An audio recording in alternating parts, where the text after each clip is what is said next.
In this video, I am going to explain dual nature of matter and radiation for class 12 board syllabus.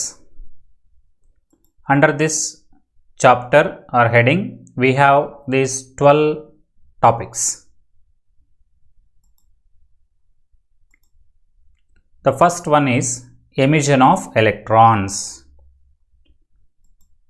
The definition is the phenomenon of liberation of electrons from a metal surface is called emission of electrons.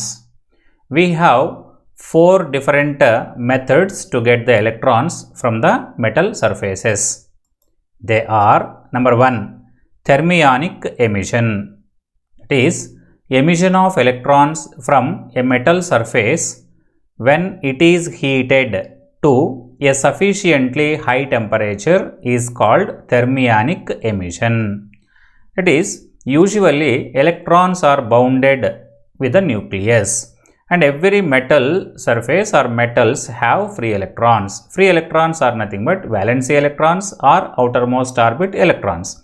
That outermost orbit electrons are a little loosely bounded with the nucleus.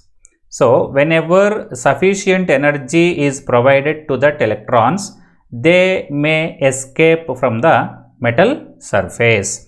When usually metal surfaces are heated up to the order of 2500 degrees Celsius, electrons may come out from the metal surfaces. This thermionic emission can be used in electronic vacuum tubes and cathode ray tubes. And next, second one, field emission. Emission of electrons from a metal surface when it is subjected to a high electric field is called field emission. Whenever a strong electric field, that is up to the order of 10 to the power of 8 volt per meter, field is applied across the metals, electrons gain sufficient energy and they come out from the metal surface. Next, third one, photoelectric emission. When light of sufficient energy is incident on a metal, free electrons will be emitted from its surface. This phenomenon is called photoelectric emission. The electrons emitted are known as photoelectrons. In photocells, this phenomena was used. And fourth one is secondary emission. Emission of electrons from a metal surface by bombarding with a beam of fast moving electrons. That is, a highly energetic electrons are used in this process. By using electrons, we can get the electrons. That's why it is called secondary emission.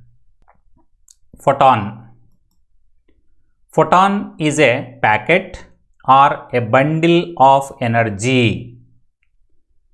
Usually, sources of energies are emitted. The photons are quantas. That is, energy emitted from the source in the form of discrete packets called photons. Energy of each photon is E is equal to h nu, or that is equal to hc by lambda, where h Planck's constant, c velocity of radiation or velocity of light 3 into 10 to the power of 8 meter per second, lambda is wavelength of emitted radiation. Properties of photons. Number 1, a photon travels at a speed of light c in vacuum, that is 3 into 10 to the power of 8 meter per second. Here minus 8 is printed, it is wrong. 3 into 10 to the power of 8 meter per second. Second point, it has zero rest mass. That is, the photon cannot exist at rest. Third point, the kinetic mass of a photon is m is equal to E by c square, or that is equal to h divided by c lambda. Fourth point, the momentum of a photon is P is equal to E divided by C, or that is equal to H divided by lambda. Fifth point, photons travel in a straight line. Sixth point, energy of a photon depends upon frequency of the photon. So, the energy of the photon does not change when photon travels from one medium to another.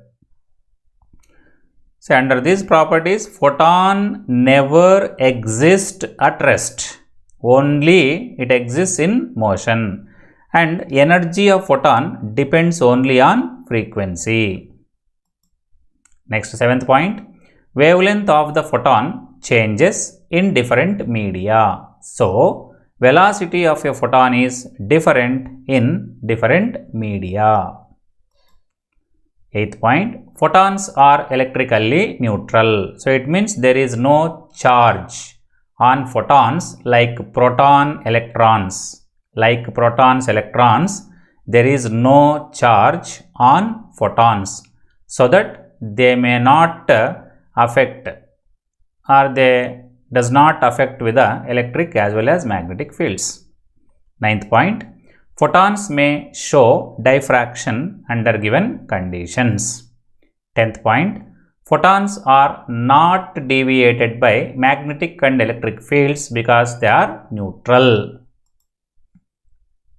Next topic, photoelectric effect. See the definition. The phenomenon of emission of electrons from mainly metal surfaces exposed to light energy, that is X-rays, gamma rays, ultraviolet rays, or visible light, and even infrared rays of suitable frequency is known as photoelectric effect. The electrons emitted by this effect are called photoelectrons. The current constituted by photoelectrons is known as photoelectric current. Non-metals also show photoelectric effect. Liquids and gases also show this effect, but to limited extent. Observe the diagrams very clearly. In the first diagram, see, it is a metal, general metals. Metal is showing 2 electrons, for example. So, metals contains lot of free electrons. Whenever ultraviolet radiation is incident on the metals, observe the diagram, electrons are emitted. That emitted electrons are called photoelectrons. And in the second diagram, metals other than alkali metals. Metals other than alkali metals. When visible light is incident on metals other than alkali metals, no electrons were emitted. So, no photoelectric emission. And in the third diagram, alkali metals. Suppose if visible light is made to incident on alkali metals, observe the diagram, electrons are emitted. So, in non-alkali metals, for visible light, no photoelectric emission. For alkali metals, for visible light, electrons are emitted, so that photoelectric emission is possible. Next, experimental setup to study photoelectric effect. This is Hallward and Leonard conducted this experiment to explain the photoelectric effect.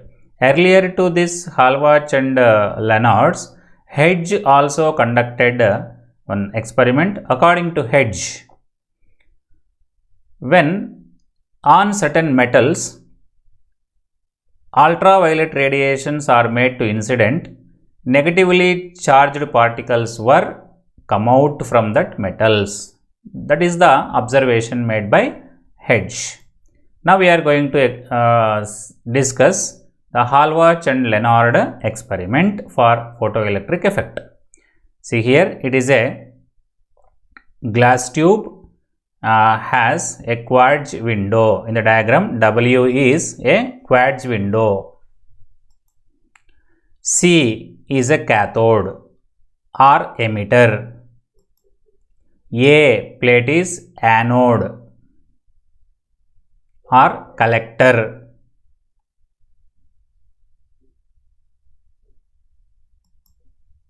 Observe the circuit here. On and off switch or plug key, battery and rheostat, then microammeter are connected in the circuit between cathode and anode. Voltmeter is also connected to measure the voltage across cathode and anode. See here, C metallic cathode, A metallic anode, W quartz window.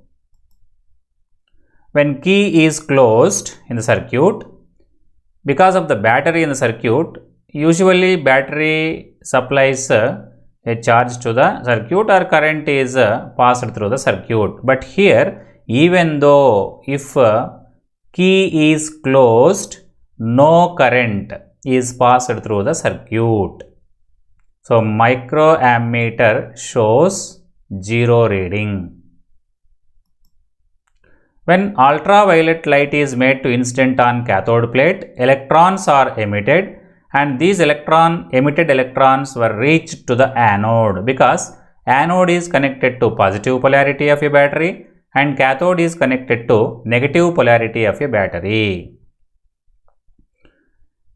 When ultraviolet light is made to incident on cathode plate, electrons were emitted. Electrons are negatively charged particles and cathode is given a negative polarity. So, due to the negative polarity, negatively charged electrons were repelled and they were moving towards the anode. Moreover, anode is given a positive charge.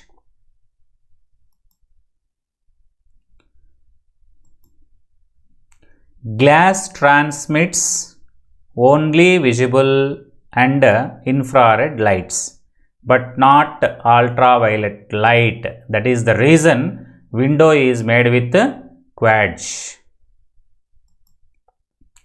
Quartz transmits ultraviolet light. When light of suitable frequency falls on the metallic cathode, photoelectrons are emitted. These photoelectrons are attracted towards the positive anode and hence photoelectric current is constituted. See here, apart from the potential difference applied across cathode and anode, whenever a light energy or electromagnetic radiation of suitable frequency is made to incident on cathode, photoelectrons are emitted and these electrons were attracted towards the positive anode, and once the electrons reach to the anode, current will pass through the circuit. That current is called photoelectric current. Observations based on this experiment, Halbach and Lenard experiment. Number 1. Effect of intensity of incident light on photoelectric current. Observe the diagram. On x-axis, intensity of incident radiation. On y-axis, photoelectric current in the circuit. O is the origin. Graph is a straight line passing through origin. This graph indicates that a straight line passing through origin is nothing but intensity of incident light and photoelectric current are directly proportionate to each other. See the matter here. For a fixed frequency, the photoelectric current increases linearly with increase in intensity of incident light. That is, photoelectric current is directly proportional to intensity of incident photon or intensity of incident light, incident radiation. Second point. Effect of potential on photoelectric current. See another diagram. Now potential across the cathode and anode will be taken along x direction. Photoelectric current is along a y-axis. When a graph is plotted between potential difference between cathode and anode and photoelectric current in the circuit, we will get a graph like this. L1, L2 are the two different intensities of incident light or incident radiation, where L2 is greater than L1. See here, when positive potential increases gradually at smaller values of potential difference, current increases gradually and then becomes saturation. So that current is called saturation current.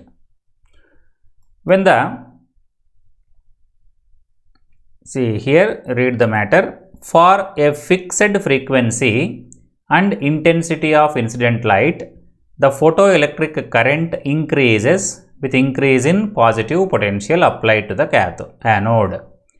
When all the photoelectrons reach the plate A, current becomes maximum and is known as saturation current. I explained already this matter.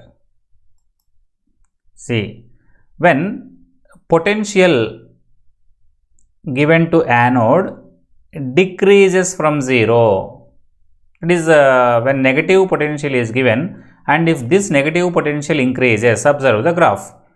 Whatever be the intensities at different intensities of incident light, but when negative potential is given, current decreases in the circuit and finally becomes 0 at a particular potential, at a particular negative potential.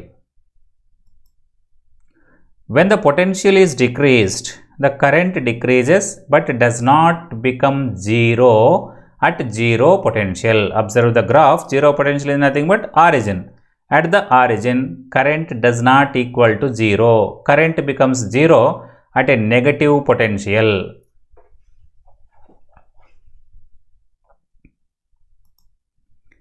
This shows that even in the absence of accelerating potential, a few photoelectrons manage to reach the plate on their own due to their kinetic energy.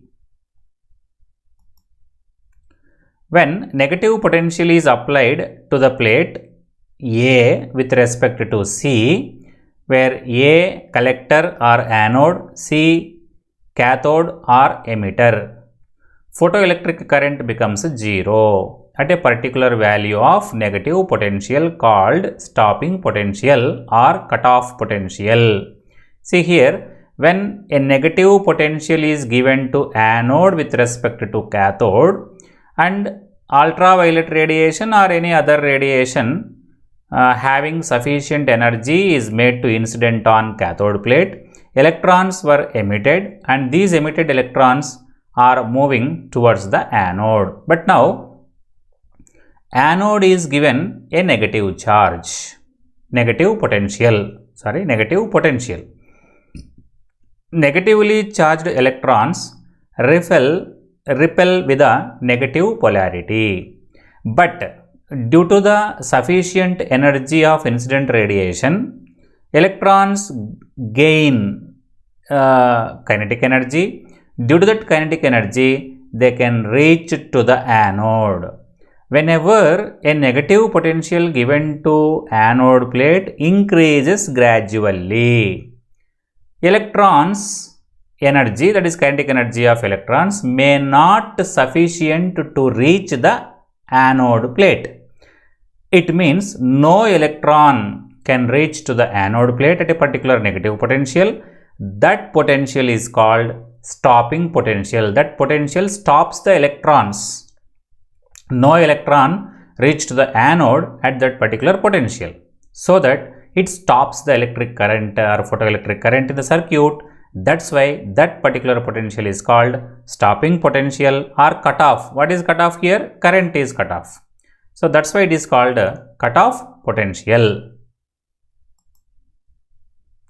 Intensity of incident light does not affect the stopping potential. Third point, effect of frequency of incident light on photoelectric current. For a fixed intensity of incident light, the photoelectric current does not depend on the frequency of the incident light, because the photoelectric current simply depends on the number of photoelectrons emitted and in turn on the number of photons incident and not on the energy of photons. See here, third point is effect of frequency of incident light on photoelectric current. Frequency of incident light, based on this frequency, if frequency of incident light is more, energy of incident light is more. But photoelectric current, first point we discussed, photoelectric current directly depends on intensity, not on the frequency or not on the energy of incident radiation. On an average, each incident photon emits one electron. So, whatever be the frequency of the incident radiation, photoelectric current does not depend on frequency of incident radiation. Photoelectric current depends only on the intensity. Intensity is nothing but number of photons incident per second is called intensity. Fourth point, effect of frequency of incident light on stopping potential. How stopping potential and incident frequency of incident radiation were related. Observe the diagram. Along x direction, potential of anode, and along y direction, photoelectric current in the circuit. When graphs are plotted between the potential on x-axis and photo current on y direction, we will get the graph like this. When positive potential increases, initial or lower potentials, current also increases and becomes saturation. When potential decreases from 0, current also decreases and finally it becomes 0. Where nu1 is the frequency, Vs1 is the stopping potential for that particular frequency nu1. Observe another graph.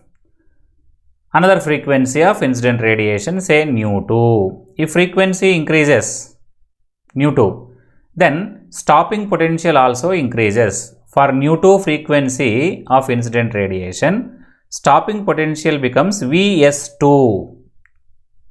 But current, where nu2 is greater than nu1, current same, saturation current. So, current does not depend on frequency, but when frequency of incident radiation increases, stopping potential also increases, as per the graph. For a fixed intensity of incident light, the photoelectric current increases and is saturated with increase in positive potential applied to the anode. However, the saturation current is same for different frequencies of the incident lights. That is because current does not depend on frequency of incident radiation. When potential is decreased and taken below 0, photoelectric current decreases to 0, but at different stopping potentials for different frequencies. Higher the frequency, higher the stopping potential, that is Vs, stopping potential, is directly proportional to frequency of incident radiation. Fifth one, threshold frequency. Observe the diagram. Frequency is taking along x-axis, stopping potential is along y-axis. When a graph is plotted between frequency on x-axis and stopping potential on y-axis, we will get a straight line but not passing through origin. This straight line cuts the frequency axis at a certain distance on x-axis from the origin. The distance where the graph cuts the frequency axis from the origin is known as the minimum frequency required for the photoelectric effect. That minimum frequency of the incident radiation above which the photoelectric effect is possible is known as threshold frequency. Observe the matter here. The graph between stopping potential and frequency does not pass through the origin. It shows that there is a minimum value of frequency called threshold frequency, below which photoelectric emission is not possible. However, high the intensity of incident light may be. It depends on the nature of the metal emitting photoelectrons. Try to understand this paragraph line by line. First line is, the graph between stopping potential and frequency does not pass through the origin. Okay. It shows that there is a minimum value of frequency called threshold frequency, below which photoelectric emission is not possible. However, high the intensity of incident light may be. Observe here, this line is important. Whatever be the intensity, irrespective of the intensity of incident light, certain minimum frequency is compulsory to emit the electrons. And last line, it depends on the nature of the metal emitting photoelectrons. This threshold frequency or minimum frequency of incident radiation also depends on the nature of the metal. That is the meaning of the last line. Next topic, loss of photoelectric emission. Observe the first point. For a given substance, there is a minimum value of frequency of incident light called threshold frequency, below which no photoelectric emission is possible. Howsoever the intensity of incident light may be. The upper point, fifth point, we discussed already, same point here. Second point, the number of photoelectrons emitted per second, that is, photoelectric current is directly proportional to the intensity of incident light provided the frequency is above the threshold frequency. So, this point is also discussed already. Third point, the maximum kinetic energy of the photoelectrons is directly proportional to the frequency provided the frequency is above the threshold frequency. This is also one of the important point. If the frequency or energy of incident radiation increases, kinetic energy of the emitted electrons increases. That is the meaning of this third point. So, the maximum kinetic energy of the emitted photoelectrons is directly proportional to the frequency of incident radiation. It should be above the threshold frequency. Fourth point, the maximum kinetic energy of the photoelectrons is independent of the intensity of the incident light. So, maximum kinetic energy of emitted electrons depends on frequency of incident radiation, but not depends on intensity of incident radiation. Fifth point, the process of photoelectric emission is instantaneous. That is, as soon as the photons of suitable frequency falls on the substance, it emits photoelectrons. There is no time lag between incidence of radiation and emission of electrons. Spontaneously, electrons emitted whenever the radiation is incident. Sixth point, The photoelectric emission is 1 to 1. That is, for every photon of suitable frequency, one electron is emitted. I explained already this point also. On an average, every incident photon emits one electron. So, one photon, one electron. One photon, one electron. That is the meaning of 1 to 1.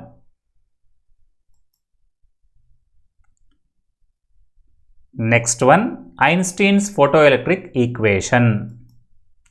When a photon of energy h nu falls on a metal surface, the energy of the photon is absorbed by the electron and is used in two ways. On certain metal surfaces, whenever incident radiation or incident photon of sufficient energy is incident, the energy of incident photon is utilized for two purposes. Electron utilizes for two purposes according to Einstein. See the first point, a part of energy is used to overcome the surface barrier and come out of the metal surface. This part of energy is called work function. Phi is equal to h nu naught. So, a part of incident photon or a part of incident radiation is utilized to remove the electron from its bondings. Every electron is bounded with a nucleus. So, a minimum energy for every, that is depending upon the nature of the metal.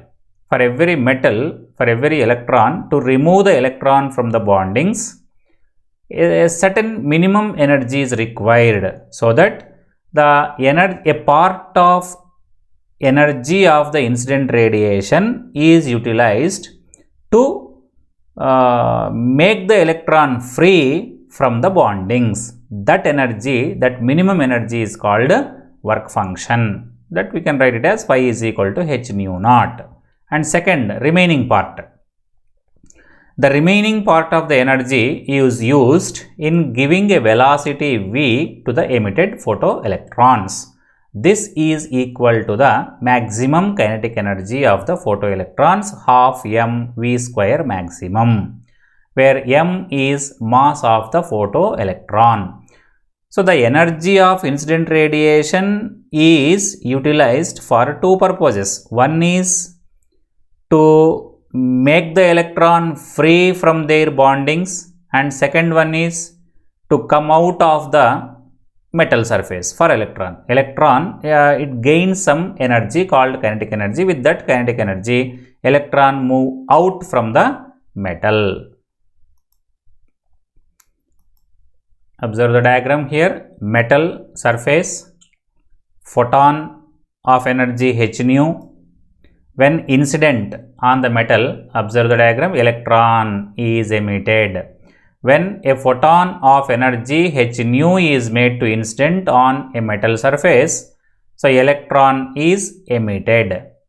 So, to remove the electron from the bondings, h nu naught energy is utilized. And now electron comes out of the metal with kinetic energy half m v maximum square. According to law of conservation of energy, h nu, that is energy of incident photon, is equal to phi plus half m v maximum square. That is energy of incident photon is utilized for two purposes. One is for work function, and remaining energy is converted into kinetic energy for the electron. That is equal to h nu naught plus half m v square maximum. Half m v maximum square is equal to h into nu minus nu naught, where h Planck's constant, m mass of the photoelectron, v velocity of emitted electron, and nu naught is threshold frequency. Verification of laws of photoelectric emission based on Einstein's photoelectric equation. Maximum energy of emitted electron half m v maximum square is equal to h into nu minus nu naught. Number 1. If nu is less than nu naught, nu is the frequency of incident radiation, nu naught is the threshold frequency, then half m v maximum square is negative. By substituting mu is less than nu naught in the above equation, we will get kinetic energy of the emitted photoelectrons is negative. Negative energy is not possible, which is not possible. Therefore, for photoelectric emission to take place, nu must be greater than nu naught. That is, frequency of incident radiation must be greater than threshold frequency. Second point, since one photon emits one electron, so the number of photoelectrons emitted per second is directly proportional to the intensity of incident light. Already 2-3 times we discussed this point.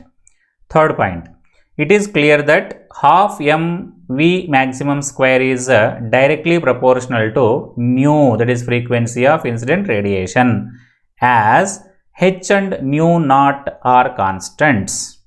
This shows that Ke of the photoelectrons is directly proportional to the frequency of the incident light.